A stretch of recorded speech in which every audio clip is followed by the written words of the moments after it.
The room went quiet, and the Duke of Ithen understood, before he had found her in it, that the silence was about him.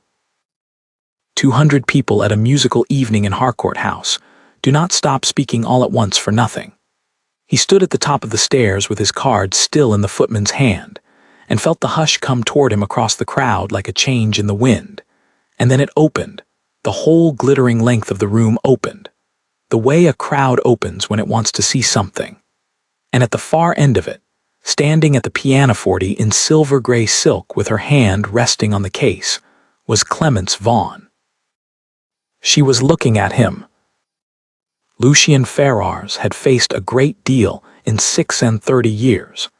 He had never in his life wanted so badly to be somewhere else. He should have known. That was the first coherent thought he managed, and it arrived with the particular bitterness of a thing that had been available to him all week.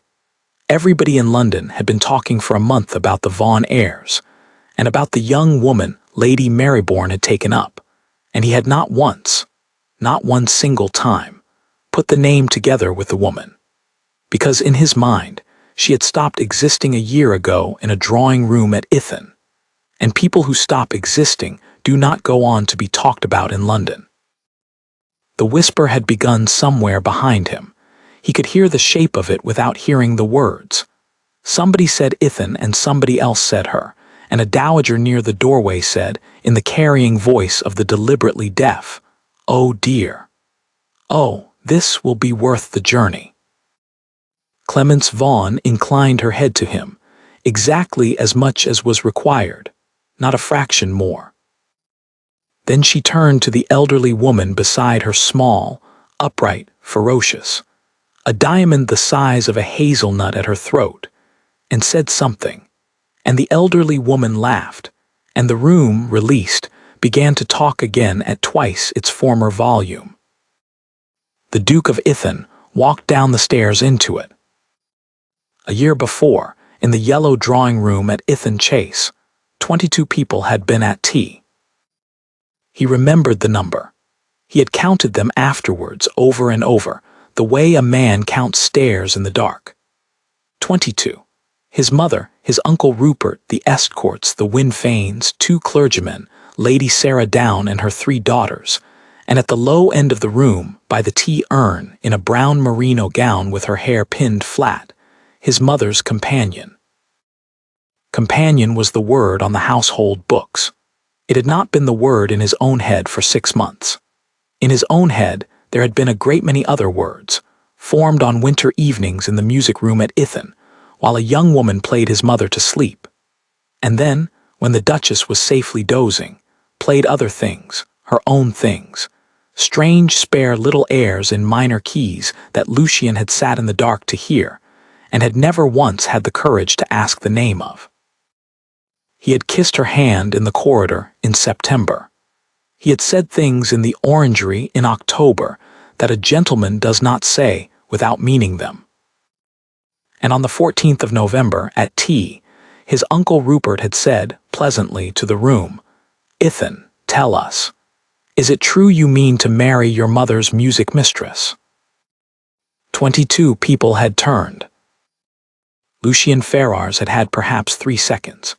He had thought about them since for a year. 3 seconds turned over and over until they wore smooth, and he still could not entirely explain what had happened in them, only that the room had been very warm, and his uncle had been smiling, and Lady Sarah Down's eldest daughter had made a small sound of amusement, and that some old cold ducal reflex had come up out of the floor of him and taken his mouth before his heart could reach it. "Miss Vaughan," he had said, "is my mother's companion, nothing more. I should be obliged if the joke were not repeated." Nothing more. He had not looked at her. That was the part he could not get past, not the words, which were bad enough, but that in the whole minute afterwards he had not once turned his head toward the tea urn, because he had known what he would see there and had not been brave enough to see it. She had not made a scene. He had been braced, God help him, for a scene for tears, for a plate set down too hard, for the door. Instead, Clemence Vaughan had finished pouring Lady Sarah Downe's tea and carried it to her, and asked whether she took sugar. She had stayed in the room for 40 more minutes. She had turned the pages for one of the Downe girls at the instrument and complimented her touch, which was atrocious. She had wished everybody a good evening at the proper time, and gone upstairs. And at 9 the next morning she had come to the Duchess's dressing room and given a month's notice in the most correct terms imaginable, citing a wish to be nearer her mother's people in the West. She had left Ithan Chase on the 11th of December in the carrier's cart, having declined the offer of a carriage. She had left one thing behind, which Lucien found in the music room on the evening of the 11th, propped on the stand where he could not miss it. A single sheet of music paper, ruled and copied fair in her small hand, one of the minor key airs he had sat in the dark for. There was no letter with it. At the top, where a composer writes a dedication, there was nothing at all, only a space, carefully left, and a fine ruled line, as though a name had been meant to go there and had been found, on consideration, not to be available. He had ridden to the West in February, and found that she had never gone to her mother's people, and that there were, in fact, no mother's people. Now she was standing under the Harcourt chandeliers in silver-gray silk, and the room had gone quiet for her. And it had been a year, and he had come to a musical evening because his sister had bullied him into it. Ithan, Lady Marylebone got to him before he had crossed a third of the room. She was 71 and came up to the middle of his waistcoat, and had once, by common account, made a prime minister apologize in his own hall. "You have grown thin. Guilt or the fashion?" "Ma'am." "Do not ma'am me, boy. I dandled your father. You know why the room stopped?" "I do." Everybody in it knows the story. It got out, not from her. She has never said one word of it in 11 months, which I may tell you has been extremely inconvenient of her. It got out from your Uncle Rupert, who repeated his own joke at a dinner in Grosvenor Square, and did not understand that the fashion had turned. The old woman's eyes were black and merciless. "There are 200 people here tonight who came to hear the Vaughan airs, and every one of them now knows that the composer of them was called nothing more, in a duke's drawing room, in front of 22 people, by the duke." "22, said Lucien. "Yes." Something flickered across Lady Marybourne's face, surprise, possibly respect, gone too fast to hold. "She is my companion," she said. "That is the word on my household books. It is not the word anywhere else. She has an establishment of her own in Wells Street, and a publisher, and £140 a year of her own earning, and when I die she will have Marybourne's Kentish property, which is entailed on nobody and mine to give, and I have told her so in writing so that she cannot be talked out of it by anybody's uncle." She snapped her fan open. "Now go and speak to her, and do it in the middle of the room where they can all see, and do it badly, because if you do it smoothly, I shall never forgive you." He did it badly. She was standing by the instrument with 3 men around her.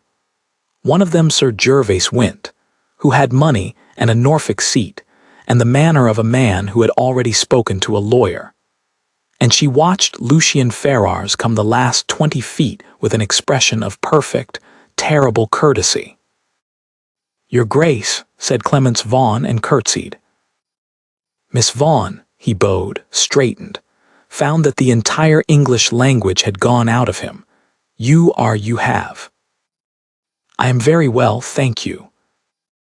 "Your mother's people," said Lucien, "in the West." The 3 men glanced at each other. "There are none," said Clemence pleasantly. "I invented them for the Duchess's convenience.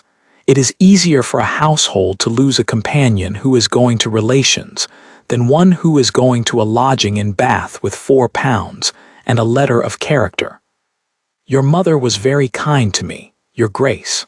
I did not wish her to lie awake." Bath, he said. You went to Bath. I accompanied singers at 3 shillings an evening at the lower rooms, and I copied parts for a music seller in Milsom Street at a penny the page. And in March, a gentleman of the orchestra asked whether the air I had been playing to warm my hands was published, and I said that it was not, and he said that it ought to be. She smiled. It did not reach anywhere near her eyes. That is the whole of the story. There is nothing romantic in it. It is a year of penny-a-page copying, and my hands are the worse for it, and I would not undo 1 hour. Miss Vaughan. They are waiting for me to play, said Clements. Do stay, it is the E minor, you will know it. She sat down at the pianoforte, and 200 people found chairs and doorways and the edges of tables. And she played the air that had stood on a music stand at Ithan Chase on the 11th of December, with the space for a dedication carefully ruled and left empty. The Duke of Ithan stood at the back of the room among the standing men, in front of every soul in London who knew what he had said, and listened to the sound of exactly what he had thrown away. He behaved for 11 days exactly like a duke, and it answered exactly as well as a duke deserved.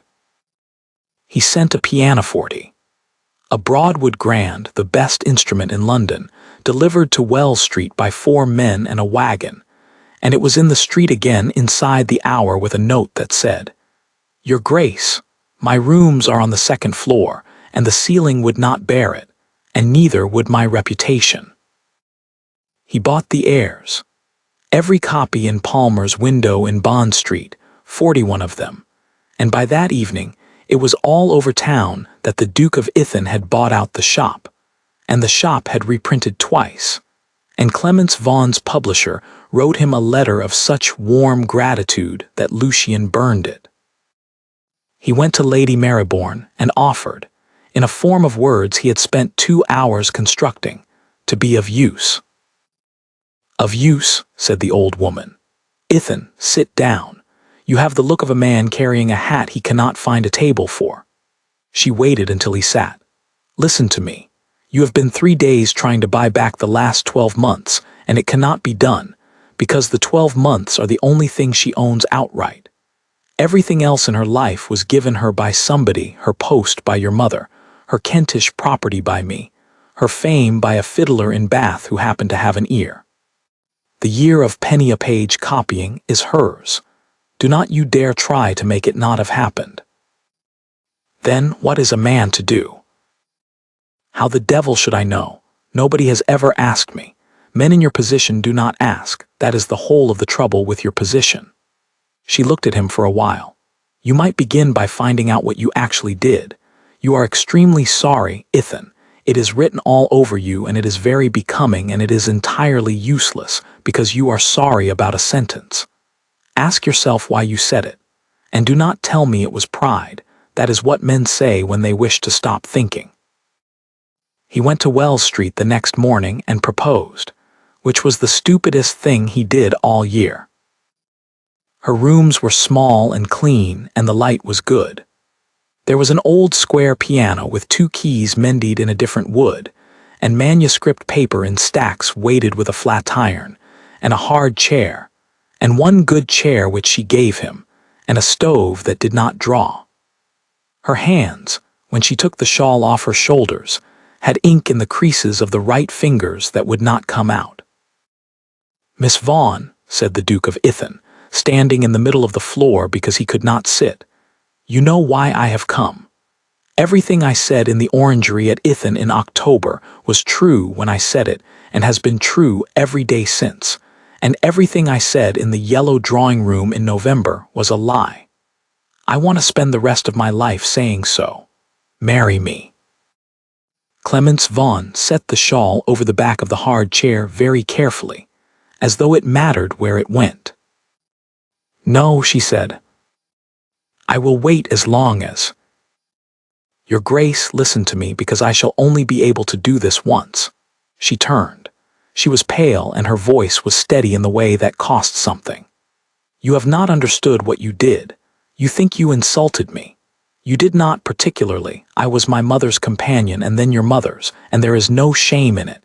And if you had said to that room, she is my mother's companion and I intend to marry her, I would have gone through fire for you. That is not what happened. I know what happened.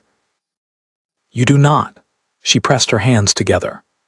There were 22 people in that room and your uncle asked you a question, and in 3 seconds you looked at your whole life, the chase, the name, the county, the men at your table, and you looked at me, and you decided that I was the thing that was easiest to put down, not the wickedest thing, the lightest. And you were right, Your Grace, that is the horror of it. I was the lightest thing in the room and everybody there knew it, and you told them all that they had been right to know it. And then you did not look at me for 40 minutes. Her voice cracked once and she mastered it. I could have borne the sentence. I have not been able to bear the 40 minutes. Lucien Ferrar stood in a cold second-floor room in Wells Street and had no defense of any kind. And now, said Clemens, you have come with a proposal 11 days after 200 people saw you look a fool, and you cannot tell, you cannot possibly tell, and neither can I, how much of it is love and how much of it is a man who has discovered that the lightest thing in the room turned out to weigh something after all, and would like it back now that it is worth having. So the answer is no. And it must be no even if you are right about yourself, because I have no way on earth of proving that you are. Then tell me what would prove it. Nothing, she said. That is what I have been trying to tell you all week. There is nothing you can do. It is not a thing that can be mended by doing. There must be something you want. And Clemens Vaughan laughed one short unhappy sound and said, Yes, of course there is. I want my father's name back, and he has been dead 6 years, and you cannot give me that either. Good morning, Your Grace. He was halfway to Grosvenor Square before it caught him. He stopped in the middle of the pavement so abruptly that his own footman trod on his heel. Her father's name. He had known, he had been told, once, in November, 4 days before the yellow drawing room. And he had put it away in the place where a man puts things that would be inconvenient to examine. His uncle Rupert had come to him in the gun room at Ithan with the air of a man performing a painful duty, and had said, Before this goes further, you had better know what she is. Her father was Edmund Vaughan, the organist, you will not remember, you were at school, who had the collecting of the subscription for the county infirmary concerts, £340 of it, and it was found short, and he was prosecuted at your own father's suit, and he died in the debtor's ward at Caudry Jail in the winter of 6 years ago, still owing it. That is the family. There is a thief in it. And Lucien had said he could hear himself saying it in the gun room with a fowling piece in his hands. Thank you, uncle. I had not known. He had never asked one further question. Not one. Not who had audited the subscription, not who else had handled the money, not whether Edmund Vaughan had ever offered a defense, not why a man who had stolen £340 had died owning nothing but a violin and a daughter. He had simply taken a fact from the man who most wanted him to have it, and 4 days later, when the room turned, the fact had been sitting in him like a stone in a shoe, and it had come out of his mouth as nothing more. He did not go to Grosvenor Square. He went to Ithan Chase that night on horseback for the first 50 miles because the roads were dry and he could not sit still in a carriage. It took him 9 days in the estate office, and he did it himself with the door locked because he had discovered a distaste for asking anybody in his family for help. The subscription books for the infirmary concerts were in the 4th press, in 3 ledgers bound in green vellum, and they had not been opened since the year they were closed. Lucien read them the way he had once read nothing in his life, line by line, with a candle at his elbow and a sheet of paper for the sums. Edmund Vaughan, organist, had collected the money. He had entered every shilling of it in a small hand not unlike his daughter's, and every entry was initialed and dated, and the total at the foot of the third page was £341 11 shillings, and beneath it, in a different ink and a different hand, was the note, paid over to the treasurer, Mr. J. Boulay, this 4th day of August, and Boulay's initials beside it. Boulay, Lucien sat back. Josiah Boulay had been the Ithan estate's own steward for 19 years, and treasurer of every charitable subscription in the county, because it was easier to give the office to a man who was already handling money. Boulay had gone to Ireland in the autumn of that year on the estate's business, and had died at Waterford of a fever, and the old duke had said at the time that it was a great loss. It took Lucien 2 more days to find the rest, and when he found it, it was not hidden at all. It was in the old duke's private letter book, filed under the month it arrived, in a bundle tied with tape and marked in his father's hand, Boulay accounts to be looked into. A letter from Waterford, dated 11 days before Boulay died. 4 sides of it in a shaking hand, and it began, "My Lord Duke, being very ill and not likely to see England again, I am to tell your grace of certain sums." The Duke of Ithan read it twice, and then went and stood at the window of the estate office, and looked out at his own park in the March rain for a long time. Boulay had taken the concert subscription, all of it, and 4 other funds beside, over 11 years, and had confessed the whole in 4 sides of paper to save his soul, and had named Edmund Vaughan expressly, and at length as knowing nothing whatever of it. The letter had reached Ithan Chase on a Tuesday. Lucien's father had endorsed it, and tied it up and filed it, and had not withdrawn the prosecution, and Edmund Vaughan had died in the debtor's ward at Caudry Jail 14 months later. There was one further paper in the bundle, and it was in his Uncle Rupert's hand, and it was a note of advice, and it said, in substance, that as Boulay was dead and the money gone and the estate's name concerned in it, and as Vaughan was a person of no consequence with no means of pursuing the matter, the kindest course as well as the most prudent would be to let the thing lie. Lucien Ferrars stood in the room where his family had kept that letter for 7 years, and understood that, when he had said nothing more in the yellow drawing-room, he had not been inventing anything. He had simply been the second man in that family to say it, and the first had left the proof in a drawer. He did not write to her about it.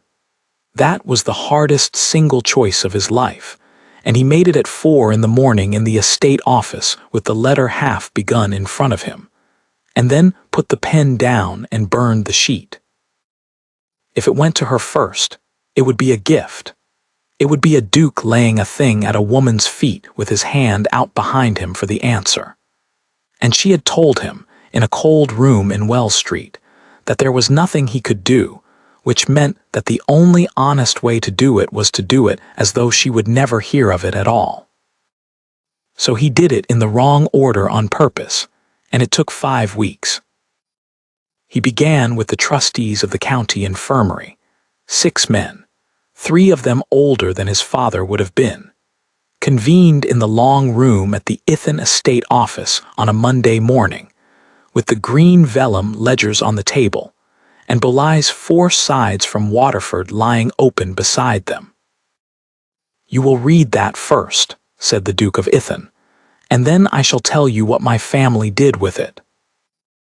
They read it. One of the old men had to be given a glass of wine. "The letter reached this house on the 12th of October," said Lucien, "and was endorsed by my father to be looked into, and tied up, and put in the 4th press. The prosecution of Edmund Vaughan was not withdrawn. He was committed for the debt in the following March, and died in the debtor's ward at Caudry Jail 14 months after this letter was filed, still owing £341 11 shillings which he had collected honestly, entered honestly, and paid over to a thief who was my own steward. There is a further paper. It is in my uncle's hand, and it advises that as the man was of no consequence and the estate's name concerned, the thing had better lie. He set that page down on top of the others. I shall not ask any of you to be kind about it. I have had 5 weeks to be sick about it, and I recommend the experience. It was done properly, which meant slowly, and Lucien made himself take every step in public. The trustees resolved that the accounts of that subscription be reopened and restated. The restatement, over the signatures of all 6, found that Edmund Vaughan had never had 1 penny of the money after the 4th of August and stood clear of the whole. The Duke of Ithen paid the £341 11 shillings into the infirmary's funds out of his private purse, with interest at 5% for 11 years, which came to a sum his lawyer described in writing as unnecessary, and Lucien instructed his lawyer to file the objection and pay the money. The prosecution had been at the old Duke's suit. The record of it stood in the county's books, and in the vestry minutes of the parish, where Vaughan had been organist for 19 years, in which he was described as having absconded from his duty in disgrace. Lucien went before the vestry himself, in a small cold room with 11 farmers and a rector, and asked that the entry be corrected, and the correction read aloud at the next Sunday's meeting, and answered questions for an hour and 10 minutes, some of them not kind. He had the notice printed in the county paper, and in 2 London papers, 4 inches of it, over his own name, not the trustees', his own beginning with the words, "The public is to know that a wrong was done in this county 11 years ago by the late Duke of Ithen and afterwards concealed with the knowledge of his family, and that the present Duke, having found the proof of it in his own house, is bound to state it plainly." His uncle Rupert came to Ithen Chase the day the notice appeared, in a state Lucien had never seen him in. "You have put your father's name in a newspaper," said Rupert Ferrars. "I have put the truth in a newspaper. My father's name was in it already. It was on the indictment. Do you understand what you have done to this family?" "Yes," said Lucien.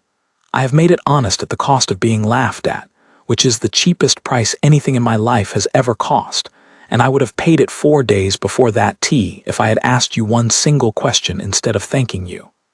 He did not raise his voice. He had discovered that he did not need to. "You are no longer a trustee of the infirmary.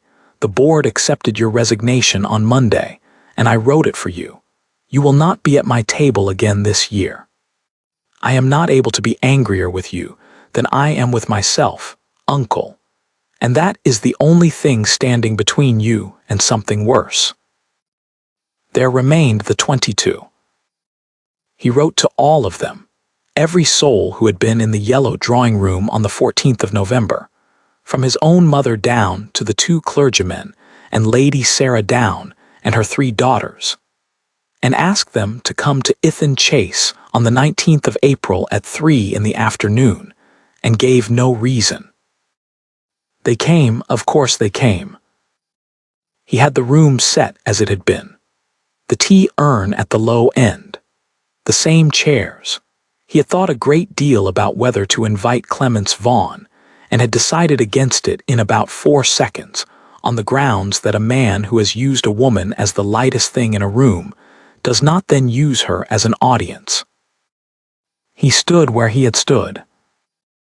"You were all here on the 14th of November," said the Duke of Ithen, "when my uncle asked me whether I meant to marry my mother's music mistress, and I said that Miss Vaughan was my mother's companion and nothing more. I have asked you here to say 4 things about that, and then you shall have your tea, and I shall not speak of it again. The first is that I was in love with her, and had said so to her in the orangery 6 weeks before, and knew perfectly well what I was denying. The second is that I said it because 4 days earlier I had been told that her father was a thief, and had chosen not to ask a single question about it, and the stone was in my shoe. The proof that he was innocent was in this house, in the fourth press, in my father's own letter book, and had been for 7 years. It has now been published and the accounts restated and the vestry entry corrected. Mr. Edmund Vaughan was an honest man who was ruined by my steward, prosecuted by my father, and left in a debtor's ward by my family's convenience, and he died there. The third is that I did not look at her for 40 minutes afterwards, which I understand to be the actual injury, and for which there is no restitution of any kind. And the fourth is that every one of you heard me say it and none of you contradicted me, and I do not blame you for that, because you were in a duke's drawing room and I was the duke. That is what the thing is for. I have spent a year learning what it is not for. He looked down the room, at the urn, at the chair by it. You may repeat all of this anywhere you like. I should be obliged if you would. Lady Sarah Downe's eldest daughter, who had made the small sound of amusement in November, and who was 21, and had thought about it since more than anybody knew, stood up and crossed the whole length of the yellow drawing-room in front of everybody, and shook the Duke of Ithen's hand, and did not say anything at all, and sat down again. Clemence Vaughan received a packet in Wells Street on the 22nd of April, sent by the trustee's clerk in the ordinary way of business. The restated accounts, the vestry correction, the 4 printed inches, and a copy of Josiah Boly's letter from Waterford in a clerk's fair hand. There was nothing from the Duke of Ithen in it. There was not so much as his name on the wrapper. Sir Gervase Wint had proposed to her 11 days earlier, and she had told him she would give him an answer at the month's end. She came to Ithen Chase on the last evening of April, in the rain, in a hired chaise, unannounced, at 7:30. Lucien was in the music-room.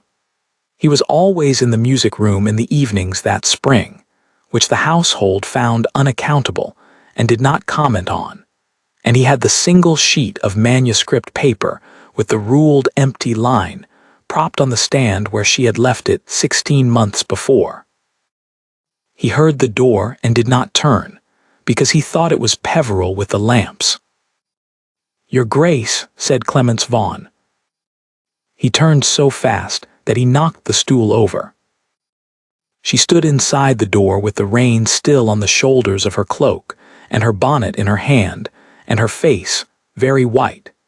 And she had the packet from the trustee's clerk under her arm, and she was not composed at all. It was the first time in 16 months he had seen her not composed. "You did not tell me," she said. "No." 5 weeks, the vestry, the papers, your uncle. You put your own father in the county paper, and you did not write me 1 line. "If it had come to you from me," said Lucien, "it would have been a payment. You told me there was nothing I could do. You were right. There is nothing I can do about the 40 minutes. But there was a great deal I could do about your father, and it had to be done whether you ever spoke to me again or not, because it was true, and because it had been sitting in a drawer in this house while a man died. That is not a gift, Miss Vaughan. There is no version of it in which I get anything." Clemence Vaughan put the packet down on a chair, and her bonnet on top of it. "He was 54, she said. "He taught me the fingering of every one of those airs. When they took him, he told me not to write to the newspapers because it would only make it longer, and he was right, and I have hated being right for 6 years. Her voice went. "You have given him back his name in the vestry book of the church, where he played the organ for 19 years. There is nothing in the world, your Grace. There is nothing in the world." "Then let it be that," said Lucien, "and nothing more." And Clemence Vaughan laughed, and wept, and crossed the room, and picked up the sheet of manuscript paper off the stand. "You kept it."